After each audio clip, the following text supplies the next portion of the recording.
조갑제 TV 시청자 여러분 안녕하십니까? 2020년 5월 8일 저녁 6시 10분 전입니다.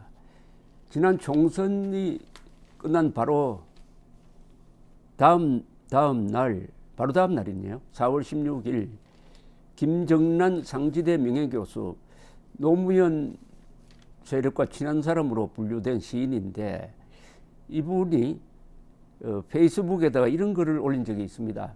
대구는 독립해서 일본으로 가시는 게 어떨지, 소속 국회의원과 지자체장을 거느리고 귀하들의 주인 나라 일본, 다카키 마사오의 조국 일본이 팔 벌려 환영할 겁니다. 다카키 마사오는 박정희 대통령의 창씨 개명 이름입니다. 이게 말썽이 되니까 나중에 삭제하기는 했지만은 여기에 대해서 일반 언론이 종이신문에는 거의 쓰지 않았습니다. 그리고 놀랍게도 이 대구시장이나 대구에서 정식으로 항의를 하지 않았습니다. 만약 이런 험담을 광주를 향해서 했으면 어떻게 됐을까요? 예컨대 박근혜하고 친한 어떤 시인이 광주를 향해서 이런 막말을 썼다면 광주 사람들 가만히 있었을까요? 아니, 그 전에 조선일보, 동아일보, 중앙일보가 가만히 있었을까요? 안 썼을까요? 이 김정란 씨는 이게 처음이 아니고 대구 경북 시민을 겨냥해가지고 눈 하나 달린 자들의 왕국, 눈 하나 달린 자들의 왕국, 뭐 이런 짤막한 글도 남긴 적이 있습니다.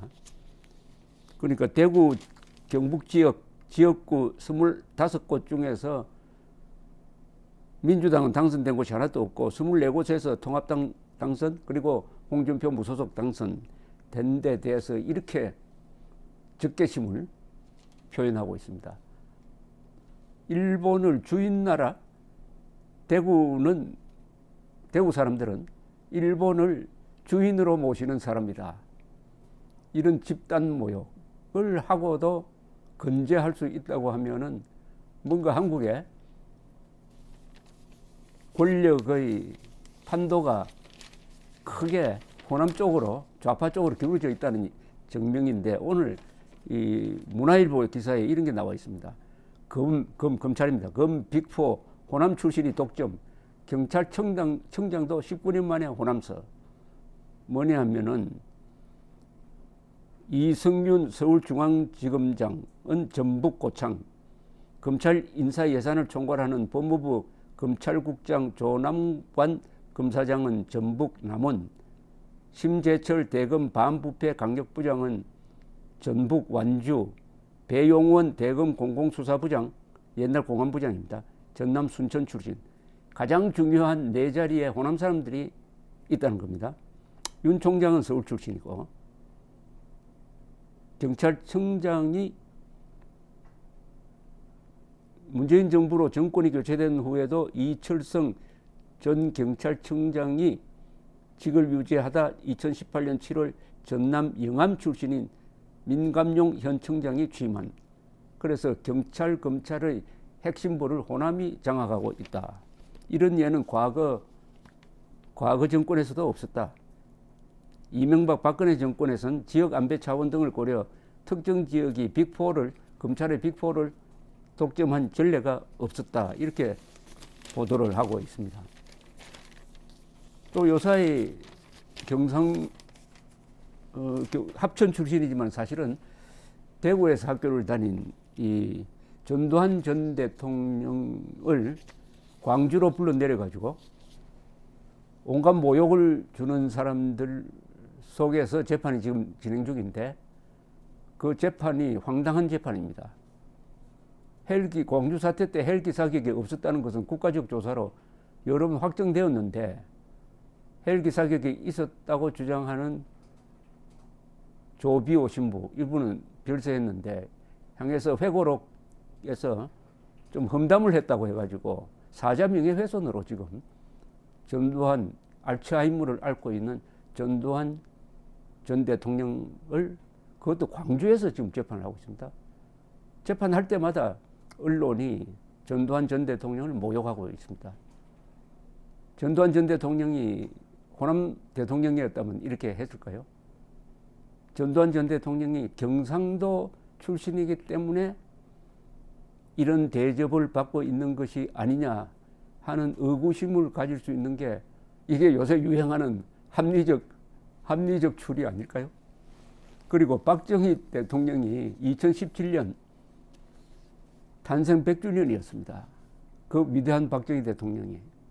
그런데 기념우표 만든다고 했다가 문재인 정권이 취소시켜버리고 더구나 상암동에 있는 이분의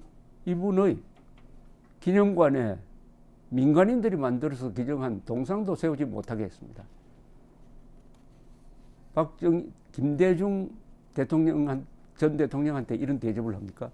김대중 씨 이야기가 나왔으니까 월간조선이 계속 한 5차례에 걸쳐서 김대중의 해외 비자금 계좌, 미국 내 비자금 계좌에 대해서 계좌 의혹에 대해서 끈질긴 취재를 해가지고 김홍걸 씨가 발행한 것으로, 김홍걸 씨가 갖고 있던 것으로 국정원이 파악했던 1억 달러 수표 사본까지 제시를 하고, 이번 호에는 비자금 조성과 관련된 은행 계좌 번호까지 제시했는데도 다른 언론이 월간조선을 제외한 그 모체인 조선일보까지도 일체 보도하지 않고 있습니다. 규모나 모든 면에서 박근혜 전 대통령은 뭐 비자금을 모은 사람도 아닙니다. 전두환, 노태우 두 사람의 비자금을 합친 것보다도 더 많은 액수, 약 13억 5천만 달러의 의혹이 있다.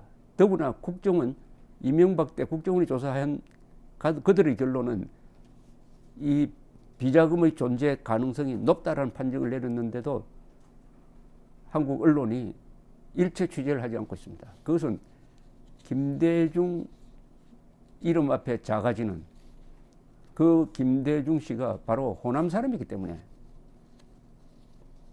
그렇게 숨을 죽이고 있다고 의심하는 것도 합리적 추리의 영역이라고 저는 생각을 합니다. 지금 노태우 대통령 고향은 대구인데 생가가 803 바로 밑에 있습니다. 몇 년 전에 생가에 한번 가봤더니 아무런 시설도 없고 안내도 없었습니다. 이미 이분은 비자금 사건으로 감옥에 갔다가 사면 복권된 사람인데 고향에서조차 이렇게 푸대접을 받고 있구나. 대구에 박정희 동상이 없습니다. 대구 출신, 옆에 있는 구미 출신이지만 넓게 보면 대구 출신인데 대구 출신의 세계적 인물이 나왔는데도 대구 사람들은 동상조차 세우지 못하고 있습니다. 고향에서 핍박받고 있습니다. 선지자는 고향에서 핍박받는데 이걸 보면서 대구 경북 사람들이 너무 부드럽구나, 좋은 말로. 아니면은 역사에 대한 자부심이 없구나. 그러니까 김정란 씨가 대구는 독립해서 일본으로 가시는 게 어떨지 소속 국회의원과 지자체장들 거느리시고 귀하들의 주인 나라 일본, 다카키 마사오의 조국 일본이 팔 벌려 환영할 겁니다. 이런 글이 나와도 대구 사람들이 침묵합니다. 동네북이 되었습니다. 그럴수록 대구, 경북, 더 나가서 경상도에 대한 좌파 정권과 호남 세력의 연합, 세력에 대한 압박이나 비웃음은 더 강해질 것이라고 저는 생각을 합니다. 경상도 출신 대통령이 우리나라 12명 대통령 중에서 6명이 있습니다. 박정희, 전두환, 노태우, 경상도 출신입니다. 그 다음에 김영삼, 이명박, 박근혜. 적어도 이 6명의 대통령이 대한민국의 국가 이익과 국부를 향상시키는 쪽으로 일해왔다는 데 대해서는 이론의 여지가 없을 것입니다. 가장 욕을 많이 먹는 전두환, 노태우 두 분이 관리하던 1980년대의 경제 성장률은 연평균 10.1%로서 한국이 1등이었습니다. 1등이었어요. 김영삼 대통령이 외환 위기를 맞은 오점은 있지만은 그것을 카운터 밸런스 해줄 개혁, 특히 금융실명제 개혁이란 또 공이 있습니다. 한편 김대중, 노무현, 문재인 이 세 사람은 이들 진영에서는 한국 역사상 유일한 새 민주 대통령으로 꼽힙니다. 이 새 민주 대통령으로 불리는 이 세 사람이 앞에 경상도 출신 6명과 비교해서 어떤 평가를 받을지 그건 또 조금 더 지켜봐야 될 것입니다. 특히 월간조선이 파헤치고 있는 김대중 비자금 의혹 사건의 결말이 어떻게 나올지 등등. 김대중 비자금 의혹 사건이라고 해놓죠. 실체가 있는 것으로 파악이 된 이걸 문재인 정권이 어떤 식으로 요리를 했느냐? 당연히 수사를 해야 될 거 아닙니까? 국세청을 검찰을 시켜가지고 수사를 해가지고 13억 5천만 달러나 되는 돈이 미국에 있다는 첩보가 있다. 이걸 확인해야 된다. 사실이면은 환수하고 그리고 세금 매겨야 된다. 이렇게 하는 게 맞는데 놀랍게도 그 비자금을 추적했던 국정원 요원들을 구속 수사해가지고 당시 차장국장이 지금 받고 있습니다. 지금 실형을 선고받고 복역 중에 있습니다. 그 재판장 중 한 사람도 호남 사람이었어요. 그 사람은 재판을 진행할 때 보니까 비자금 실체에 대해서는 아무런 관심이 없었습니다. 비자금을 추적하기 위해서 쓴 국정원 예산이 이게 제대로 써졌느냐 요것만 가지고 따져가지고 징역 1년 6개월 2년씩 때렸어요. 주객 전도 아닙니까? 북한에 들어간다는 첩보가 있어가지고 조사에 착수를 했는데 북한에 그중에 1억 달러가 중국 내 투자처를 통해서 평양으로 들어간다는 첩보를 가지고 조사를 한 것이 더 중요하죠. 그 공작금이 인마에 포켓된 것도 하나도 없었어요. 아주 깨끗하게 서해졌습니다. 그런데 격리상 좀 문제가 있다. 이것 가지고 1년 6개월 2년씩 실령을 살리면서 비자금 자체에 대한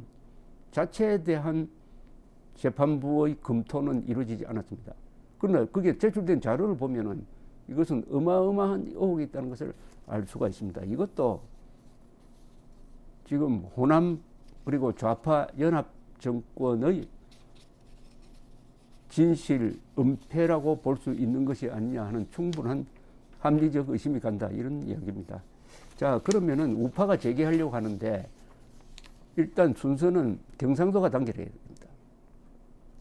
호남 단결은 뭐 거의 80, 김대중 정권 지지로 몰렸던 표만큼 문재인 지지표로 몰리고 있는데 경상도는 지금 분열되어 있습니다. 그나마 이번 총선에서 경상도가 그 정도 단결을 해가지고 낙동강 방어선을 지켜냈습니다. 개헌 저지선을 지켜냈습니다. 어떻게 보면 이게 제2의 낙동강 방어선이 될지도 모릅니다. 일단 자유민주주의 체제를 지키는 방어선을 쳤다는 점에서 경상도 유권자들에게 감사해야 합니다. 그러나 이 정도의 결집력으로는 안 되죠. 경상도 원적자가 전국에 한 32%가 됩니다. 그리고 호남이 한 25% 되는데 호남이 25%가 90%로 집결하고 경상도가 뭐 집결도가 60, 70%면은 훨씬 호남이 정치적 영향력은 더 큰 거죠. 다음 대선에서 자유진영이 정권을 찾아오려면 우선 경상도가 단결해야 됩니다. 경상도가 지금보다 훨씬 더 결집을 해야 됩니다. 그 다음에 지역적으로 이야기하면은 충청도와 손을 잡는 게 맞죠. 그래 해야 반 호남, 반 문재인 이런 전선이 형성이 되는데, 제가 경상도가 단결해야 된다니까 경상도에 불만이 많은 사람들이 지역 감정 부추기는 거 아니냐 이렇게 또 비판할 것 같아서 제가 미리 말씀드리는데, 지역 감정이 아닙니다. 애국심을 고취하자는 겁니다. 경상도가 단결해가지고 경상도가 나눠 먹는 그런 나라를 만들자는 것이 아니라, 경상도가 단결해가지고 지금 왼쪽으로 기울어가는 대한민국을 지키자는 겁니다. 경상도 사람들이 가지고 있는 특유의 애국심, 공덕심에 제가 호소하는 겁니다. 경상도가 단결해서 우리끼리 해먹자가 아니라, 경상도가 단결해서 경상도가 우선 단결해가지고 6.25 때처럼 나라를 지키자, 이런 취지니까 뭐 저희 말을 트집 잡을 여지가 없을 것이라고 제가 자신합니다. 경상도가 단결해야 됩니다. 어떻게 단결할 거냐? 역사적으로 단결해야 됩니다. 경상도 출신, 즉 박정희, 전두환, 노태우, 그리고 이명박, 박근혜를 역사 속에서 지켜내야 합니다. 이들의 기억을 지우려는 게 바로 이른바 적폐 청산이란 명분으로 이루어지고 있습니다. 이들을 지켜내느냐, 이 5 대통령의 공과를 엄정하게 평가하고 우리 역사 속에서 그 제자리를 찾도록 지켜낼 수 있느냐 없느냐가 경상도 사람들의 운명뿐만 아니라 대한민국의 운명을 결정할지도 모르니까 우선 경상도가 단결해야 합니다. 경상도가 단결해서 대한민국을 구해야 합니다. 경상도가 단결해서 우리끼리 나눠 먹자가 아닙니다. 독립유공자 아마 훈장 받은 사람 중에서 대구, 경북이 전국에서 제일 많을 걸로 제가 기억됩니다. 오늘 신문에도 보니까 소년병 이야기가 많이 나왔는데, 6.25 때 소년병이 가장 많이 나온 데가 경상도입니다. 소년병 전사자가 2,500명이나 됩니다. 이건 이스라엘에서도 없었던 이야기인데, 이 소년병 전사자가 경상도에서 나왔기 때문에 이렇게 푸대접 받는 게 아닐까 하는 생각까지 제가 드는 겁니다. 광주 사태 때 피살된 민간인이 한 170명 정도 됩니다. 170명 정도.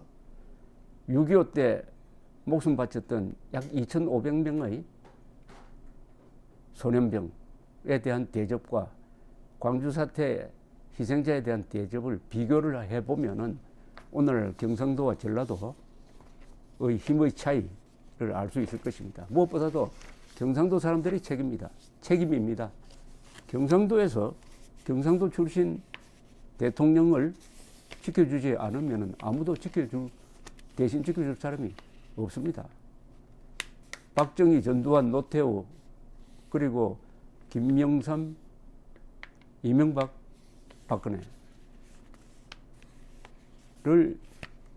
역사 속에서 지우려는 세력과 지키려는 세력 사이에서 경상도 사람들의 선택은 뭐냐? 오늘의 역사가 묻고 있습니다. 감사합니다.